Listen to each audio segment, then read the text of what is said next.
Hello my friends and welcome back. Thank you very much for being with me again today. A little update from Ukraine and the coalition of the willing is claiming that Russia is violating the ceasefire. The Russians are claiming the Ukrainians are violating the ceasefire. The problem is the coalition of the willing plus Canada, which I think Canada is part of the coalition of the willing, they warn Russia about consequences. I mean, remember, the coalition of the willing is not like a internationally recognized institution or anything. It's a bunch of irrelevant countries that were left out in the cold by the big dogs, United States of America and Russia, and right now they want to show relevance, but they can't, and they know it. That is just a show for the public. They will not be able to do anything. They just want to, how should I put it, be a small nuisance. It's like you have a little splinter somewhere. I mean, it's so small, but it's there, it's like, you can't remove that, it's just a splinter. So this would be the topics for this video, and I will show you how both sides point the finger at the other one. Well, the Russians also, according to them, liberate two towns in Donetsk Oblast. How you want to call that? Liberate, take over, control, conquer. Let's start with the first article coming from Ukrinform. This article is from today, the 4th of April 2025. Ukrainian forces down 42 out of 78 drones launched by Russia overnight. Russia dropped the number. They had about 2 weeks where every day they launched about over 150 drones every day, plus sometimes 1 or 2 Iskanders. Ukraine's air defense forces shot down 42 Russian drones overnight, while another 22 disappeared from radar and caused no damage. So there were 78 attack drones, and they were launched from Bryansk, Milerovo, Primorsko-Akhtarsk and Kursk. So Bryansk, Kursk. All right, Bryansk is right here in the north, Kursk northeast, then Milerovo is right here by this weird nose, and then Primorsko-Akhtarsk is across from the Sea of Azov exactly here. So Primorsko-Akhtarsk, Milerovo, Kursk and Bryansk. And let's see what targets they struck or attacked. The aerial assault was countered by air defense missile units, electronic boop, boop, boop, boop. Okay, let's see. The aftermath of the Russian attack was recorded in Kharkiv, Dnipropetrovsk, Kiev and Zaporozhye. Kharkiv, Dnipropetrovsk, Kiev. All right, we got Kharkiv, Dnipropetrovsk, we got Kiev, and it was Zaporozhye as well, which is here. So Kharkiv, Dnipropetrovsk, Zaporozhye, this area, and then you got Kiev. So Kiev was probably attacked from both Bryansk and Kursk, and the other 3 oblasts probably from Kursk, Milerovo, and Primorsko-Akhtarsk in the south. All right, so that's the first one. I didn't read anything about any, it's the end of the article, attacking any energy infrastructures. Nothing. But hey, they claim, based on I don't know exactly what kind of information, that the Russians are doing that. So let's go to the next topic. This comes from Sputnik. It is an hour ago. This came out. Russian troops liberate the settlements of Rozovka and Uspenovka in Donetsk. And they also tell us that they liberated 8 settlements over the past 7 days, according to the Russians. And they tell us what they did here. I'm not going to look over that, but let's look at Uspenovka. It's right here. Then where is this located? This is located at, this is Donetsk and Dnipropetrovsk. And I'm going to show you if I go, this is Pokrovsk. So it is southwest of Pokrovsk. Where is Pokrovsk? Pokrovsk is Krasnoarmeysk, I think they call it, the Russians, is right here. Krasnoarmeysk. So this little thing is somewhere in here. Right, Udachnyoye.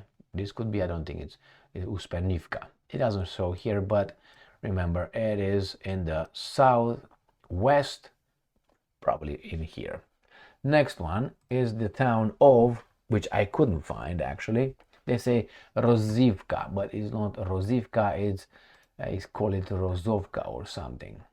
Rozovka, and Rozovka I couldn't find. Rozovka, the only thing I found is Rozovka, and Rozovka is somewhere where it can't be because it's already under the Russian occupation forces. This area can't be. Why? This is Donetsk. This is already taken. So this is according to that, you get Donetsk somewhere here, and it's not. I couldn't find it in Donetsk, but maybe you can find it. Nevertheless, 2 liberated towns. Next one. And here is where the guys are slamming Putin. New voice of Ukraine. Ukraine's allies slam Putin for breaking energy ceasefire deal. This is from April 4th, according to the French foreign minister, a soybean latte beta male. Right there. So here it is. Britain and France accused Russia. Well, it's very strange that these guys are always accusing. It's not the Romanians or the Bulgarians or the Albanians or who knows, the Portuguese. It's always these guys who are involved in the war. But anyway, accused Russia of continuing to carry out attacks on Ukrainian energy infrastructures in violation of the Riyadh agreements. And this is what this soybean beta, I don't even know, baboon says. We must increase the pressure on Putin. How? Bring your militaries to bring him to the negotiating table. These guys are just trying to be at the negotiating table. They're not going to talk to you. French Foreign Minister Jean-Noël Barrot said that, and right. So we, who's France and Great Britain, to bring Putin to the negotiating table. He's already negotiating, not with you. Why? You are irrelevant.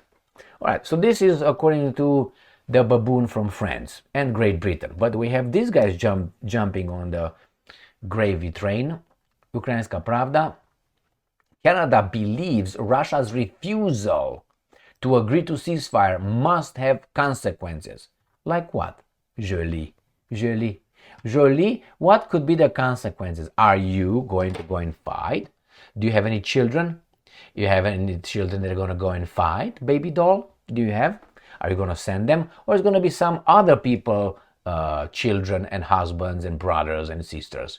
Canada's foreign minister Mélanie Joly has stated that Russia's effective refusal to uphold the ceasefire arrangements must have consequences. Why don't you send your mighty army full of Canadians? And the deadline should be set for the Kremlin's final decision on whether or not to participate in the agreement. Or what? You set a deadline and then what? You're going to attack Russia?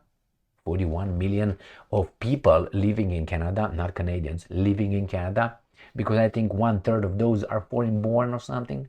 That means their allegiance might be, I don't know, to China, India, and other, Hey, doesn't Canada have a problem with India and China? Both countries over 1.5, around 1.5 billion people. With so many people in your country already, how many of those people do you think there are spies? Lots of them, I guarantee you that. But hey, Jolie, you have Russians and Ukrainians. So maybe pretty soon you're going to have a little civil war in your imbecile country. Why? Diversity is your strength. You don't believe me? Please take note of Yugoslavia. All right, let's see how these guys again say. Ukrainska Pravda, Friday the 4th of April, coalition of the willing. These are irrelevant countries trying to be relevant. They urge Kremlin to quickly, chop, agree to or reject ceasefire. Well, you see, sometimes issues are not solved like in the Bible. 6 days and the 7 Okay, sometimes it takes longer, and the more the complex the situation is, the more details are to be negotiated, to be spoken, to be arranged, to talked about. But these guys are operating as infantile as they are, and they think that they're speaking like with a child. Hey, you kid, go and clean your room right now. And the kid, okay. Or we're gonna set a deadline and we're gonna smack you. And they don't speak with Albania or Romania or Hungary or Czech Republic, or no, they speak to Russia. It's unbelievable. But hey, they are the coalition of the willing. This is an internationally organized something. No, it's a bunch of little vassal states to the United States of America who want to feel important because they were left outside in the cold, and they try to be okay, important. But what are the Russians saying? Because so far I gave you the article from the Ukrainians, no mention of any energy facilities. They could make up shit. I mean, it goes like that, okay? But I didn't read anything over there regarding that. And this is coming from Sputnik. It's from 1 hour ago, today on the 4th. And this is what the Russians claim. Ukraine continues attacks on Russian energy infrastructure. So all these guys, I would like to ask them, the coalition of the willing and imbecile in Canada and the imbecile in France, and these guys, I would like to know, what if Ukraine doesn't abide or doesn't follow the ceasefire? What are you going to do? Nothing? Why is that? So you see, only by this, unless you say they are doing it, you know they're doing it, but only the other guys are doing. I think both of these guys are going to do it and do it. Well, let's see what evidence the Russians bring, correct? Because the other ones brought nothing. Ukrainian forces have attacked Russian energy infrastructure facilities 6 times over the past 24 hours, the Russian Defense Ministry says. The attacks were carried out on facilities in Bryansk, Tambov, and Lipetsk regions. Ukrainian forces have been attacking Russian energy infrastructure on a daily basis for over 2 weeks, paying no attention to Volodymyr Zelensky's public commitment to stop such strikes, the ministry added.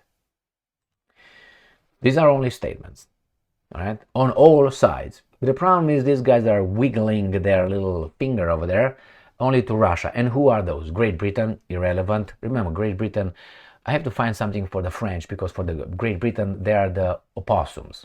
I said opossum is that little creature, nocturnal marsupial, who looks very aggressive, shows his teeth, but is harmless. But this is Great Britain. They're all puff, up and pop, pop, pop, pop, pop. And when it's time to show up, they always send someone else to do their job, dirty job. So that's Great Britain. Who's next? France? How should I call French? I think I will call France from now on Mbappe. So the Mbappe, because that's French right now, Mbappe is doing what? Talking? Why don't you take care of your neighborhoods in Paris? And not only, and other big towns, and see how great Mbappe is doing to you. Allez les noirs! All right. And who else? Canada. I told you, Canada is a dying country. You got 1/3 of them born someone else or something. So you're going to have a different Canada. And remember, we immigrants immigrated because we didn't like what we have, what our culture created over there. So we came and we voted with our feet this country. We liked what's going on over here. Now, it doesn't mean that certain things cannot be, improved or progress towards what exactly. But I'm not going to come here and I'm going to try to impose something that failed where I come from, saying that, I want things the way I want because I'm Romanian born. No, because you sucked over there. So therefore, these guys did better. Therefore, there must be better. They're doing something better. I don't know, bombarding people better. I don't know, but they're doing something. They're stronger somehow. How did they become stronger? I don't know, chosen by, I have no idea. Of course I know, but can't say it real here exactly how I would like. So here it is, my friends, a little update. And these guys were going to give Putin a deadline. Who? The opossum and Mbappe. Thank you very much for being with me again today. Stay strong, Stay smart, look for the truth, and be just.